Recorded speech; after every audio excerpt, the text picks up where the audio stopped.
जैसा कि हमको पहले से ही ज्ञात है, बाबर ने जब भारत पर आक्रमण किया था तो बहुत से भारतीय राजा यह विचार करने लगे थे,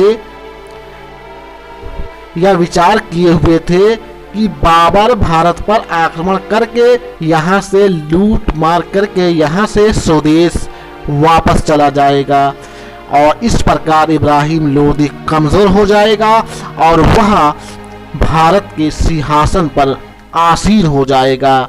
इन सभी राजाओं में एक राजा थे जिसका नाम राणा सांगा था, लेकिन बाबर ने ऐसा नहीं किया। बाबर ने भारत में रहने का निश्चय किया, जिससे यह स्वाभाविक है कि बाबर और राणा सांगा के बीच मतभेद पैदा हो गया और दोनों के बीच युद्ध होना एक स्वाभाविक हो गया। जब बाबर ने भारत में रहने का निश्चय किया तो राणा सांगा का यह विचार आने लगा कि एक विदेशी के सहायता से अच्छा ये होगा कि हम स्थानीय अफगानों का सहयोग करें।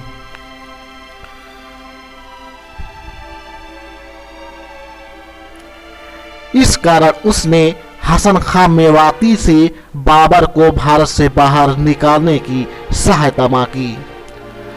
महमूद लोदी को दिल्ली का बादशाह स्वीकार किया और आलम खां लोदी को अपने यहाँ शरण दी। इसी कारण डॉक्टर SR शर्मा ने अपनी किताब में लिखा है कि यह युद्ध मुसलमानों के विरुद्ध हिंदुओं का युद्ध न होके बल्कि एक विदेशी शत्रु के विरुद्ध संयुक्त राष्ट्रीय प्रयत्न था। ऐसी स्थिति में बाबर के राजपूतों का युद्ध आवश्यक हो गया। युद्ध के अन्य सभी कारण गौर थे। बाबर ने राणा सांगा पर यह दोष लगाया कि उसने इब्राहिम लोदी के विरुद्ध उसे सहायता नहीं दी और राणा ने बाबर पर यह दोष लगाया कि बाबर ने बयाना, धावलपुर और कालपी पर अवैध अधिकार किए हैं। राजपूतों ने बयाना और आगरा को जीतने के उद्देश्य से आगे बढ़ना आरंभ किया। हसन खां मेवाती और महमूद लोदी भी उसमें आ मिले। बाबर ने भी उस समय आगरा में था, इस युद्ध के लिए पूर्ण तैयारी कर रहा था। बाबर के दो अग्रगामी सैनिक दलों ने राजपूतों ने पराजित करके भगा दिया। उन सैनिकों ने राजपूतों की संख्या, शौर्य और साहस के बारे में जो चर्चाएं की, उससे मुगल सैनिक पहली बार भयभीत हो गए। काबुल के किसी ज्योतिषी ने भविष्यवाणी की थी यह युद्ध मुगलों के विपक्ष में जाएगा। इस युद्ध में बाबर का मुकाबला भी राणा सांगा से था, जिसके बारे में यह विख्यात था कि उसने अपने जीवन में 100 युद्ध लड़े हैं और जिसके शरीर पर 80 घाव के चिन्ह हैं। निसंदेह राणा सांगा बाबर की भांति एक अनुभवी सेनापति था।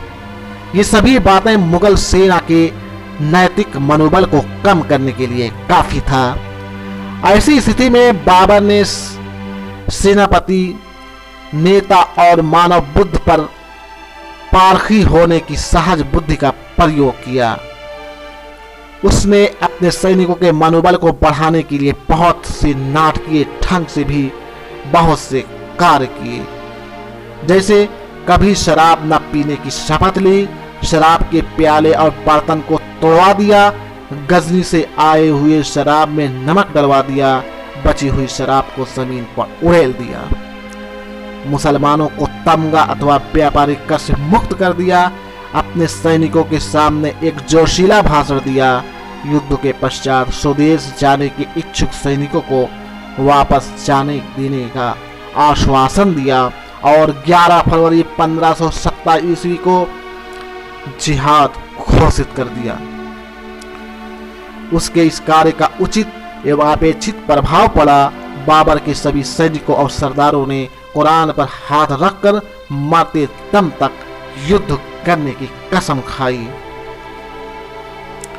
16 मार्च 1527 को फतेहपुर सीकरी से 10 मील दूर खानवा नामक स्थान पर दोनों सेनाओं का जमकर मुकाबला हुआ। रशब्रुक विलियम का यह कहना निराधार है कि बाबर और राणा सांगा की सेनाओं का अनुपात 1:8 था।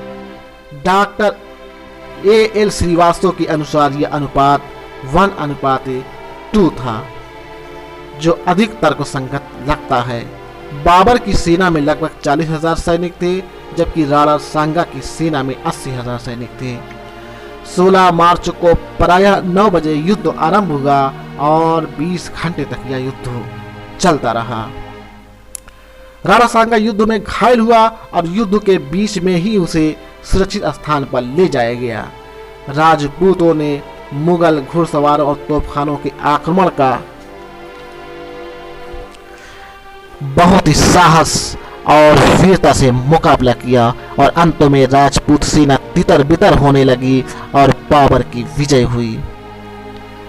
एक बार फिर श्रेष्ठ सेनापति, श्रेष्ठ युद्ध नीति, श्रेष्ठ सैन्य संचालन, अवसर के अनुकूल साहस और तोपखाने के कारण बाबर की जीत हुई।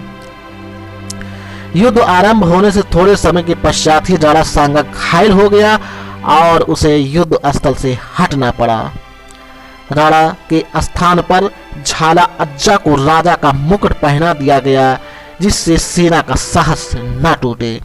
परंतु यह सूचना सैनिकों में छिपी नहीं रही और उनका मनोबल धीरे धीरे गिरता गया। राणा के घायल हो जाने के पश्चात राजपूत सेना को राणा का कुशल नेतृत्व भी प्राप्त नहीं हुआ। इस प्रकार राणा के घायल हो जाने से राजपूतों के मनोबल में कमी आई और कुशल नेतृत्व का अभाव भी बाबर की सफलता का मुख्य कारण बना। यह युद्ध महत्वपूर्ण और निर्णायक सिद्ध हुआ। सैनिक दृष्टि से इस युद्ध ने मुगल शस्त्रों और युद्ध के तरीकों की श्रेष्ठता को सिद्ध किया। राजपूत शौर्य और साहस से मुगलों से कम न थे। उनका अनुशासन और संगठन भी ठीक था। इनमें से कोई भी देशद्रोह या शत्रु का गुप्तचर न था, फिर भी उनकी पराजय हुई।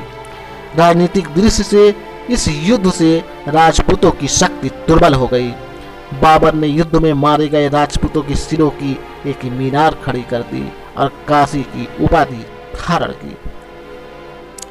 स्वयं राणा संग्राम सिंह बहुत बुरी तरह घायल था और जनवरी 1528 में उसका देहांत भी हो गया। मेवाड़ का गौरव नष्ट हो गया, जिसने राजपूतों को एकता प्रदान कर रखी थी। इसके पश्चात राजपूत कभी भी संयुक्त न हो सके और दिल्ली